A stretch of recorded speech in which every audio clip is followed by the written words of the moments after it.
Star Trek Picard Episode 2, Maps and Legends. I'm Joe. Please subscribe to this channel. I am very thrilled that this show exists. I'm very happy that Jean-Luc Picard is back in our lives, and nothing will take away that happiness and that joy from me, even if the episode may have a couple little issues and a couple head scratchers. At the end of the day, the majority of the show is just watching Captain Jean-Luc Picard, and that makes it all worth the effort. Not a lot happened in this episode, which is not a bad thing. All those conversations that didn't garner a lot of information just let you relish in the glory of Patrick Stewart in this role. Even if it wasn't giving you tons and tons of information and tons of the plot moving forward, you just relish him. You just love watching him in this role. And I'm so happy that they're taking that approach with this, tying in a lot of TNG stuff to this narrative. They had 7 seasons, all but the second one were 26 episodes. Second season was, I believe, 22 because of the writer's strike.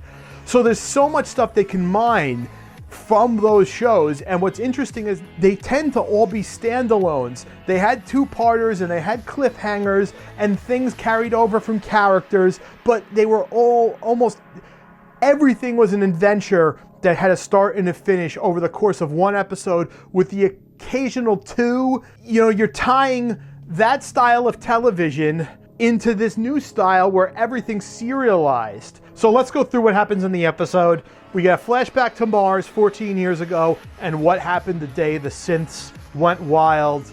Get a little view into that. It looks like they were compromised. It didn't look like there was any sort of revolt because they were being mistreated. They looked like they didn't really think that much. They looked like they were very rudimentary as compared to Data. They were nowhere near Data as far as sentient. We got a little taste of that. There's a old group, or new, that we're learning about, foundation of the Tal Shiar within the Romulan society, and as the Zhat Vash, who operate solely on the concept of a hatred of synthetic life forms. So that's why they were trying to kill her or capture her, because they hate synthetic life forms, and I guess they want to find Maddox and wipe out all the synthetics he may be making. Picard figures out that Soji, who is Daj's sister, is off planet. That gives him a reason to put together a crew. And the third thing we learned is that Daj was created about 3 years ago, which would also mean Soji was created about 3 years ago. We also got Picard going to Starfleet, being denied. Then we got Picard finally deciding to go put his own crew together with Raffi, but we only get a minute of the scene there. So I guess we'll pick that up in the episode 3, what happens with Raffi and their conversation. He just kind of approaches her before the episode ends. The other stuff that happens is the Admiral, who he goes to see, the CNC, the head of Starfleet, who tells him to get the hell out of here, decides just to do her due diligence, contacts the Commodore, a Vulcan Commodore. I believe she was Commodore O. She's wearing yellow. I would assume that means she's the head of Starfleet security. Commodore O, and I like that they brought Commodore back, calls for Lieutenant Rizzo. As soon as you're done making those prank phone calls, report to my office, Lieutenant Rizzo. Anyway, we learned that Lieutenant Rizzo and the Commodore are concerned about what Picard knows because they know about this synthetic business, and they know about the Zhat Vash. Soji is on the reclamation site, the Borg reclamation site. She appears to be a therapist that once they liberate a Borg, once they take all the implants out, she sort of soothes them and comforts them. So that's what he meant by you fix broken people. Narek's sister is Lieutenant Rizzo, and they're both Romulan, and they're the Zhat Vash. So that's basically what happens in this episode. Not a lot happens, just a bunch of setup. They picked up where the television series left off. He's a rambling, fumbling old man who has Irumodic syndrome. His doctor friend comes to visit him, who is his doctor from the Stargazer. Makes you wonder why there's no Crusher. But anyway, his doctor from the Stargazer comes and tells him he's healthy other than that little business with his parietal lobe. Says it could be any number of things. That business from All Good Things ends up coming back up. The defect here that was going to lead to problems later is now what he's facing, and might explain the weird dreams, the sleepless nights, the outburst of anger, his overall behavior, because he's behaving very erratically in some cases. Fantastic that they brought that back up, and fantastic that it almost mirrors what happens. Because remember in the All Good Things, it was an alternative timeline that Q showed them. It wasn't things that were going to happen because he already saw all these things, so you knew they weren't going to happen. But Picard sort of is where he was in All Good Things. He's hanging out in the vineyards. Different circumstances. He was sick in All Good Things. He had already been sick for some while, and that's why he was there. In this case, he left Starfleet out of disgust. Admiral not Cheyev. So when he goes to meet with the Admiral, it's not Admiral Nechayev.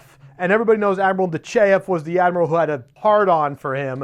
They kind of reconciled in the last episode of TNG, where he made tea for her to make her feel good. But it was kind of interesting that it wasn't her. And I think the reason why it wasn't Admiral Nechayev, it was Admiral Nechayev, was because I think it would have been very confusing to the viewer if it was her.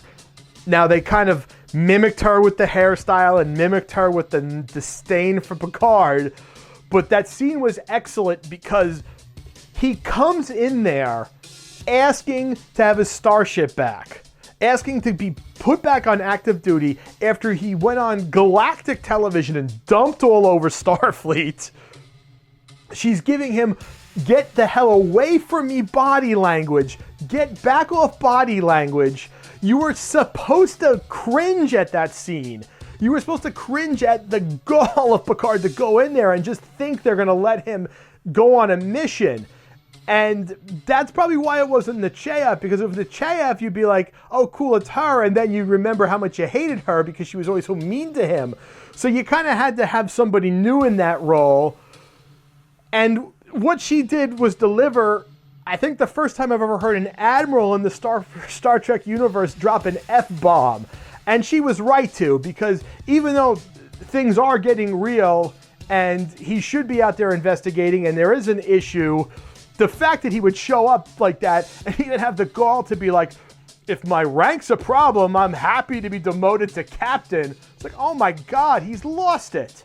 14 years ago was when the Mars attack happened, but at the same time, when Soji is in the operating room and they're removing the implants from a Borg, they say the implant was in there 14 years ago. So 14 years, that was brought up twice.